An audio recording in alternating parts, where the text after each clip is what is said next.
In 1952, Ian Fleming writes Casino Royale, creating one of the most popular characters in fiction, James Bond. When the Bond films are produced beginning in 1962, the character reflects the mood of the times. Looking for shells? No, I'm just looking. Suppose I were to kill you for a thrill. I can think of something more sociable to do. How do you kill 5 hours in Rio if you don't samba? It was a fantasy, and I guess most of the men sitting in the seats felt I could be a Bond. Every woman probably looked at this and said, boy, he really has a lot of women in these films, but he hasn't met me. I think everything would change. By the mid-80s, some feel it's time for James Bond to change. People were thinking about becoming more monogamous. There was the whole idea of safe sex. So people commented about, is Bond going to become a one-woman man? This would become the first change for 007 in a film that would redefine James Bond.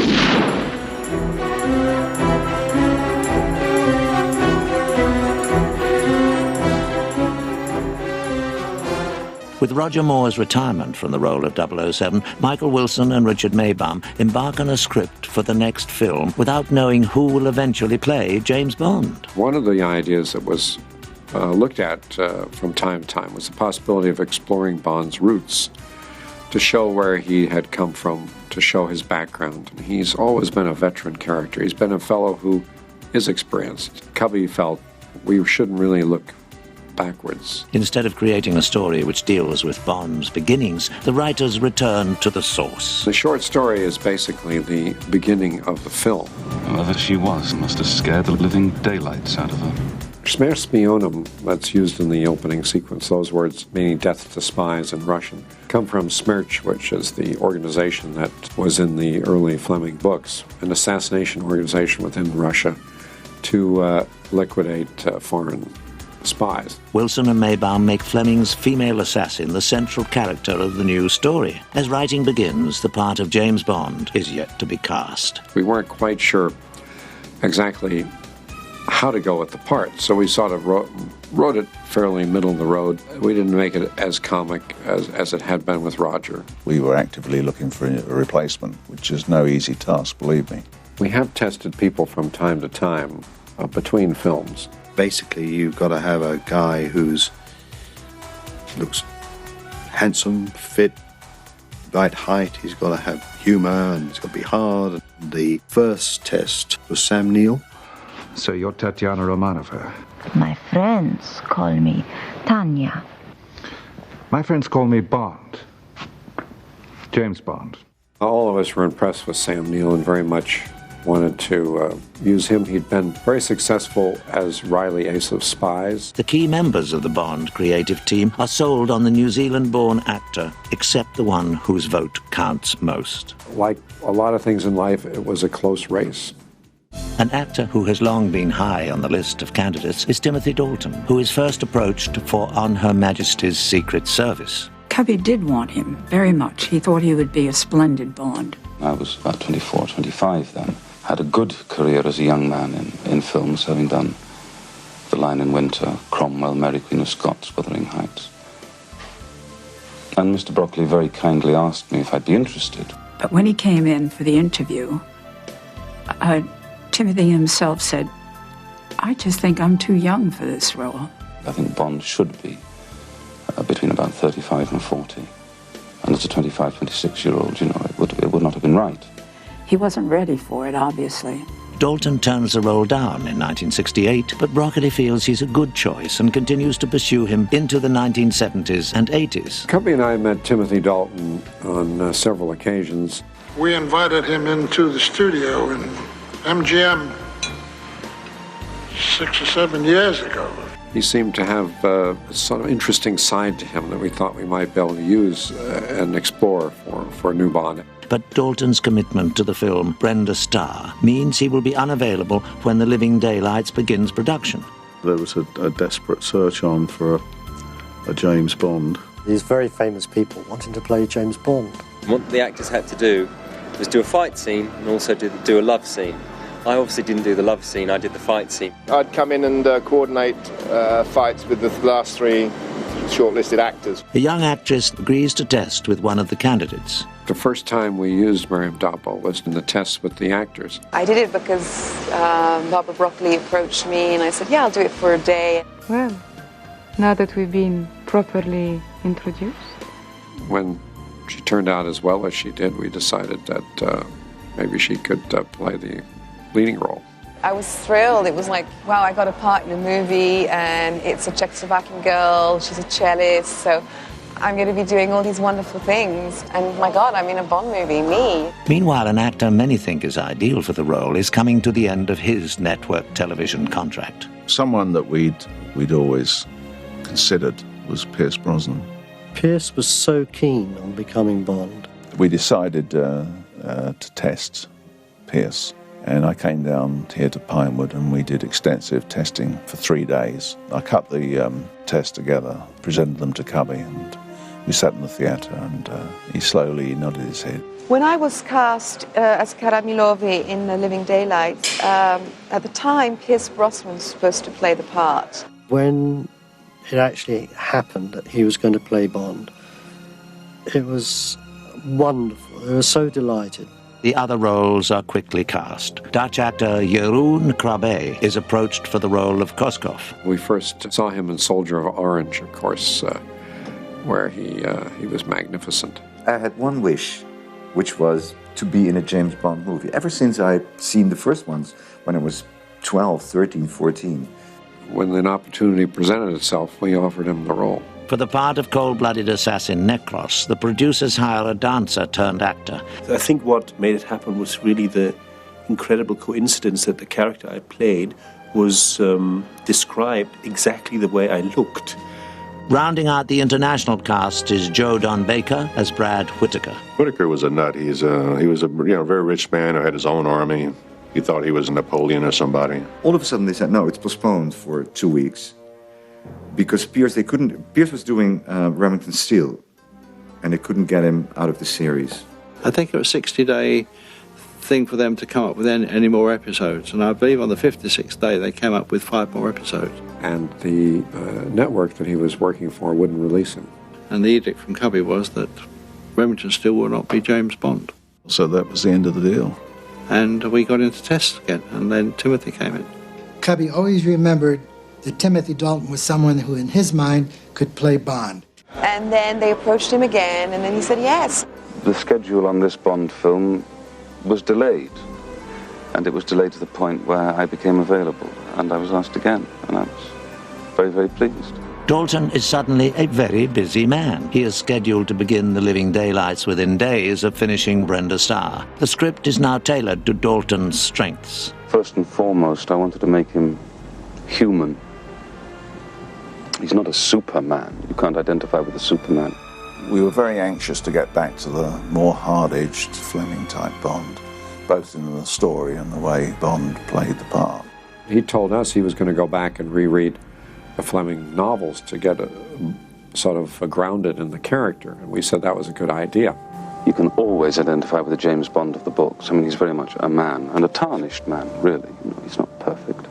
He felt that Bond was a conflicted fellow, and that should appear sort of as a subtext for the character. He agreed that he wanted to play a harder kind of Bond. Timothy wanted, seriously, to change the image quite a bit in that, it wasn't necessarily this guy in the tux.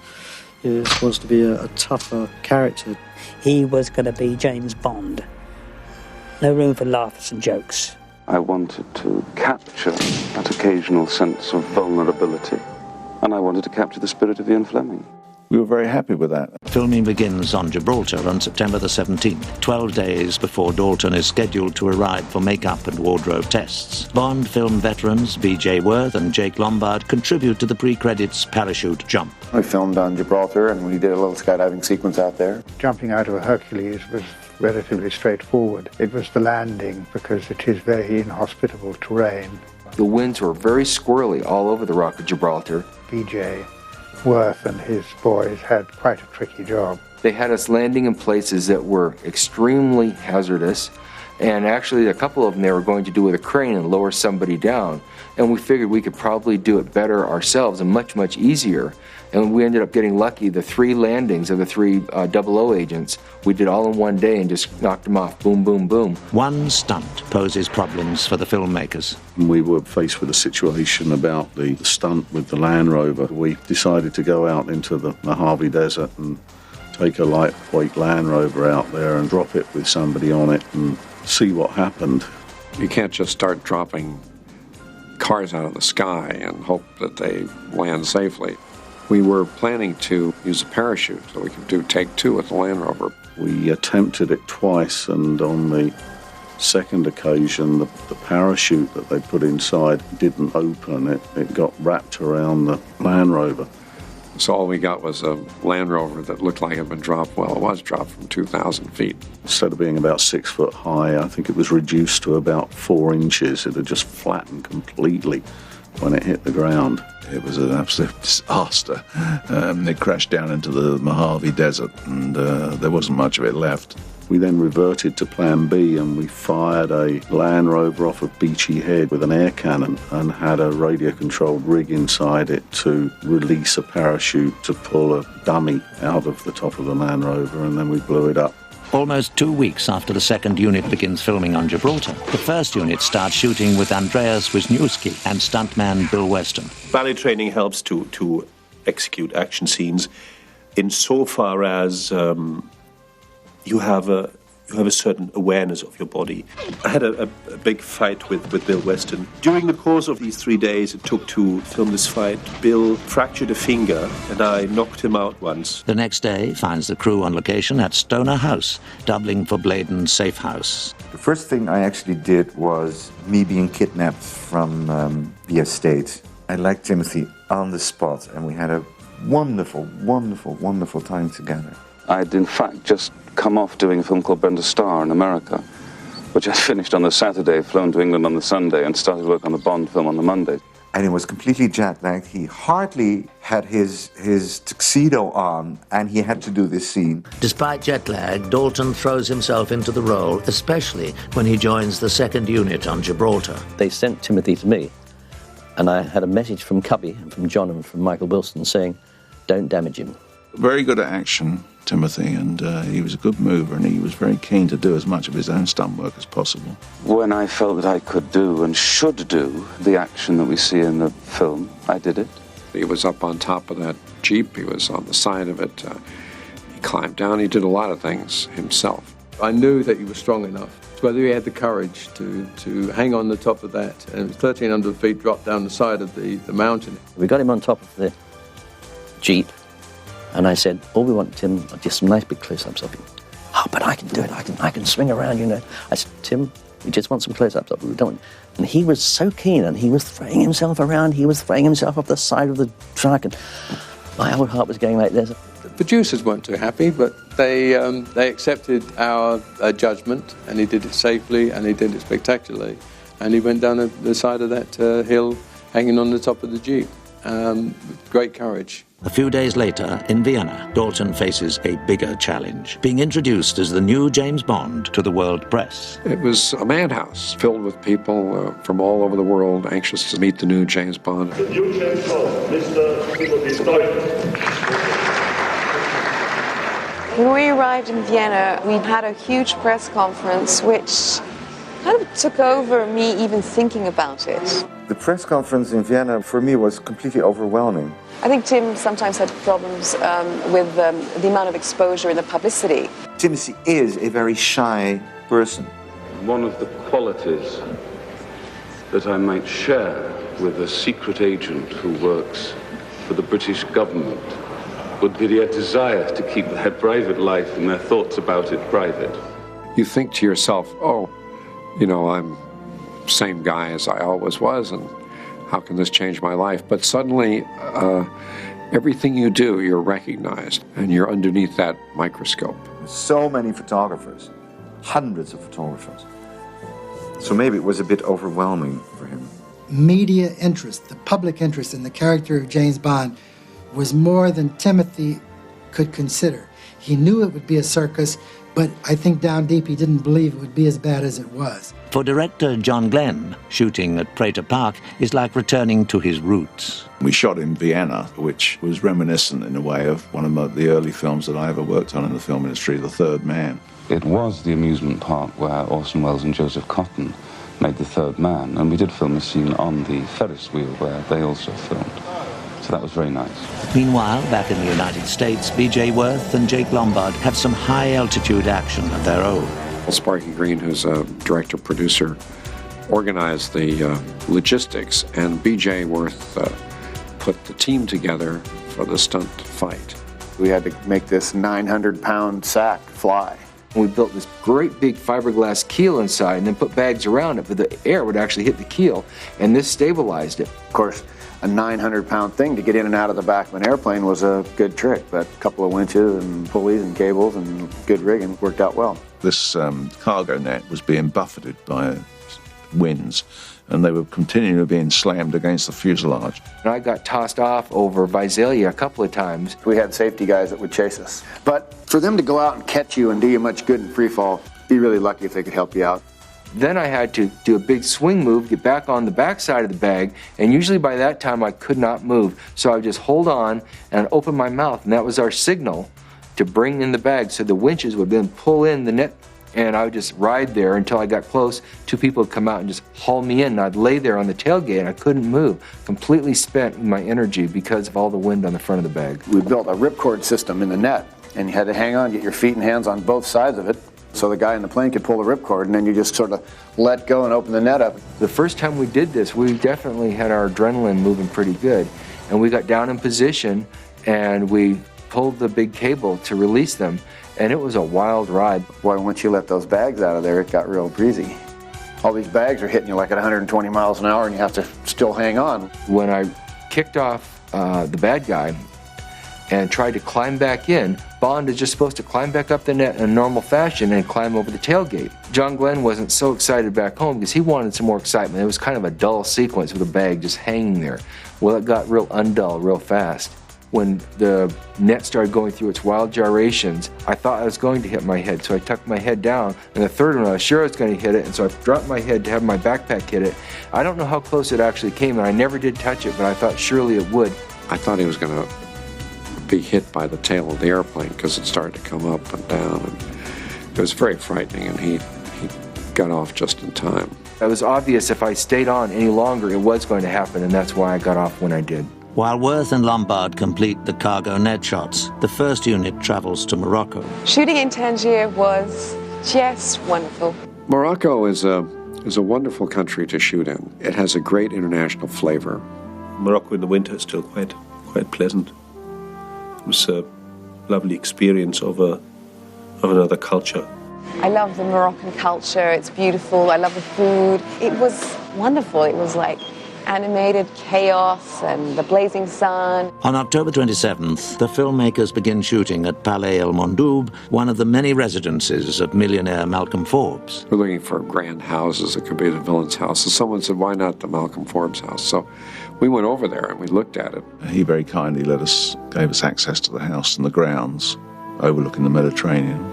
It was screaming with money and wealth and luxury. Forbes had a collection of toy soldiers, very expensive toy soldiers.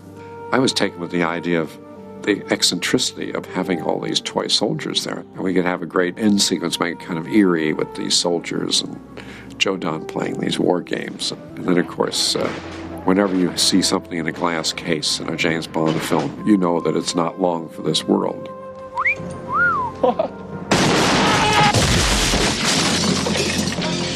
Halloween finds the special effects crew up to their usual tricks at the airfield at Ouarzazate. The shot of the Jeep being ejected and landing was done by John Richardson as a model. The tricky thing was getting it at a predetermined altitude because it had to be something like 2 feet off the ground, which is very low. When you look at that stuff, incredible shots. We had a little radio-controlled drone parachute connected to a full-size model parachute, which was connected to a little model of the Jeep and the skid. Never seen them done better anywhere. And then the Jeep landing and driving through the wall and driving away was done full size in Morocco. The following week, Richardson rigs another high-flying stunt. We had a sequence done in Morocco where Tim was supposed to be driving or riding a magic carpet.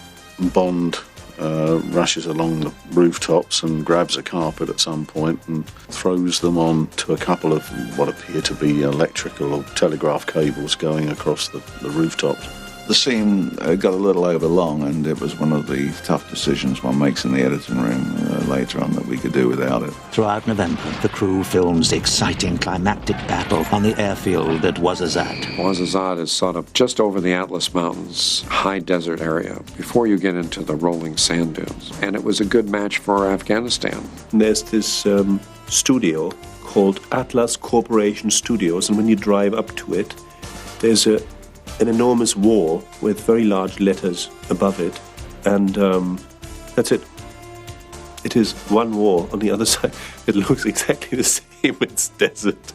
Shooting in the desert was mesmerizing. Getting up at 4 a.m. and seeing the most beautiful dawns, finishing at the end of the day with the most beautiful sunsets. We were able to use an international airfield to build our set on. We found the cooperation there to be outstanding. A lot of the army turned up with their own weapons. I spent most of my time down in Ouarzazate because we had a mass of work going on down there and a lot of miniatures as well. There were 3 units working. We'd be rigging for the battle, and I would rush backwards and forwards on one of the motorbikes from the chase sequence. Richardson also has to create a ravine and bridge for the battle sequence. We needed a bridge that had to look as though it was over a terrifyingly high ravine. There is a modern bridge in Ouarzazate that goes over a stream bed. So John Richardson and his men built what we call a foreground miniature. The bridge was 4 feet high, but looked as though it was 100. The background walls of the ravine were plasterwork, and the rest of it all just sort of blended in with the real thing. Suddenly, this little wadi with a little bridge 10 feet high was now 300 feet in the air, with all the cladding of the timber on it and everything else. The water in the bottom is in fact saran wrap on a painted piece of plywood. The whole thing became an absolute amazing shot, and it was one of the finest achievements that I've ever seen of foreground miniatures. I think it's one of those situations where you really can't see the join. And then back in Pinewood Studios, we built a quarter-scale bridge over a little piece of river and real rocks, and then we literally blew that up and collapsed the bridge.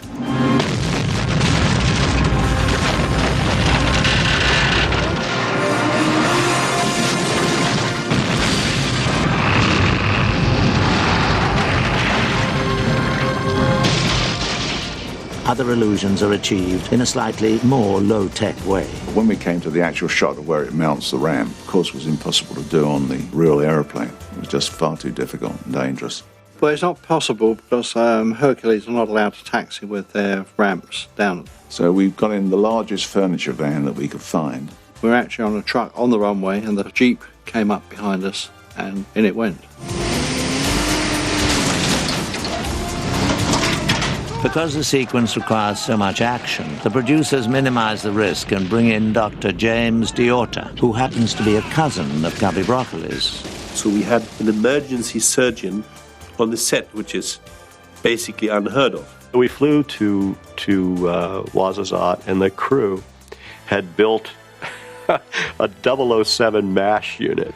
Jamie was wonderful. He used to carry out minor operations on site. The guys were coming up and saying, "Hey, Doc, I got me a mole here. Can we get that off?"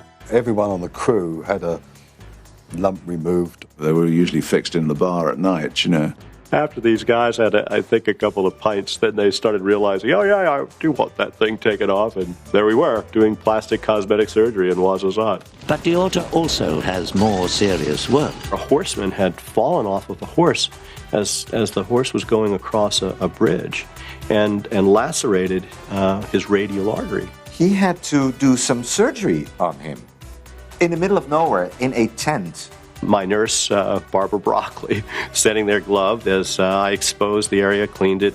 An hour later, Barbara came on the set, completely pale and white. What's happening to you? She said, well, I had to be the nurse I was there when Jamie performed the surgery. I said, could you do it? She said, no, but I had to do it because there wasn't any nurse. I said, how did you do it? By closing my eyes, she said. The crew returns to Pinewood at the end of November and a few weeks later welcomes some special guests to the set. During the filming, the royal couple, Princess Di and Prince Charles, were going to make a tour of Pinewood. And they asked that Cubby and I escort them around the studio. They were being totally entertained because, a Bond movie is like a place for a kid to arrive. Prince Charles assists with the filming. When Prince Charles came down, we rigged it up and I actually gave him the switches to fire it. Which he did. He pushed the button in and sent a missile down to target downrange.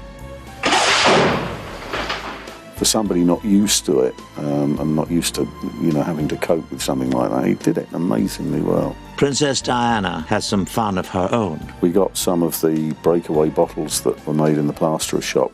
I said to Diana, why don't you smash a sugar glass bottle in your husband's hand? Just for fun. This was front page coverage all over the world the next day. In every paper, every television station. And I was in the middle, laughing. In January, Timothy Dalton and Andreas Wisniewski fight to the death on a recreation of the Hercules cargo hold on Pinewood's B stage. They rebuilt the back of the plane in the studio with this net hanging out of it, built a landscape of plaster Paris and a horizon and enormous fans. We were actually shooting from a crane, shooting down onto the miniature mountaintops. And the net was torn across the set and no more than 6 or 8 feet above the mountaintops.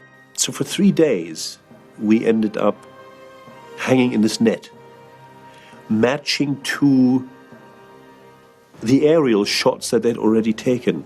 The net bouncing up and down we accomplished with wires and counterweights so that we could control it and match the sort of frequency of the flapping that it was doing. We'd just done an hour of it out of what was going to be 3 days, and Timothy Dalton saying, I'm knackered already. The crew travels to their final location in mid-January, a frozen lake in Austria, for a scene showcasing Bond's new Aston Martin. The idea of bringing back the Aston Martin was, for traditional Bond fans, is a great positive.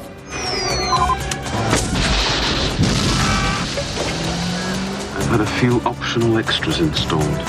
So we thought, well, with the new Bond, why not? This had to be built to have skis come out the side. It had to fire rockets. It had all of the standard Bond things that one would expect to find on an Aston Martin.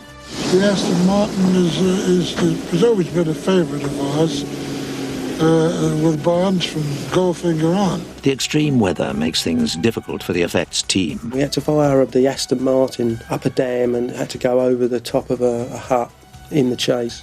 We're very used to firing things with air cannons, and we've done it on a number of occasions. Well, it's like 30 below out there, and we fired the car with compressed air. Because of the extreme cold, the valves, instead of opening ever so quickly, the valves had contracted and it opened ever so slowly. We were rushing around with blowtorches and heaters and trying to warm everything up. And the car, instead of firing off like mad, just went bloop and went straight into the hut. Total disaster. I went over to Cubby and said, I'm terribly sorry you're coming. So he said, don't worry. He said, we'll come back tomorrow, we'll do it again. And we went back next day. Cubby sat down in the same seat. We fired it, it flew a dream and it looked great. And I went up to him, I said, was that better, Cubby? He said, yeah. He said, that's exactly what I knew would happen. One of the last location shots filmed involves Bond in his most unusual mode of transportation. I actually came up with this idea when I was in America and we were thrashing out the script. And Dick Maybaum said, it's impossible, they couldn't fit in a cello case. I have to say that Dick and I had our misgivings, and Cubby as well. And it just so happened on the music stage at MGM, they were having a session. John got a hold of a cello case, and he had us come over, and he actually sat down in it to show that it could be used. And from then on, they were all for it. For the scene, a special cello case is devised. This cello case doesn't tend to run all that true without some sort of guidance underneath it. Sort of tended to spin round in circles. Built a cello case in fiberglass with skis on the bottom of it, and control handles were built into the sides. Shooting the scenes riding the cello case lasted 3 days. I think they loved that, actually. I did not enjoy that. I had quite a whale whizzing down the slopes on that. I did not enjoy that at all. There was times when it went out of control. I was the one who had to control the cello case as we were going down the slope. And there were times where we were hanging on the back to slow it down. And on one side was the ravine, and down at the bottom was the camera crew. One time it went past me and I dived at it because the shot was over and they were still carrying on. Timothy weighed more than I did, so it kind of was slightly off balance. If we didn't stop them, there was a long way down the piste, and it would have become very dangerous. Plus, they put firecrackers underneath the snow, so it looked like they were shooting at us, and I have a phobia of explosions. They both were screaming with delight. I hated doing those scenes. Doug! We've nothing to declare! The Living Daylights wraps production in February. The coming attractions promise a more dangerous Bond, and Dalton delivers, delighting fans of Ian Fleming's spy sagas. We don't expect him to be copying Roger Moore or Sean Connery. I mean, he's an actor, and he has his own interpretation. He portrayed all the smouldering qualities that we were trying to introduce into the picture, and he was very good in the love scenes. Certainly the action scenes, remarkable.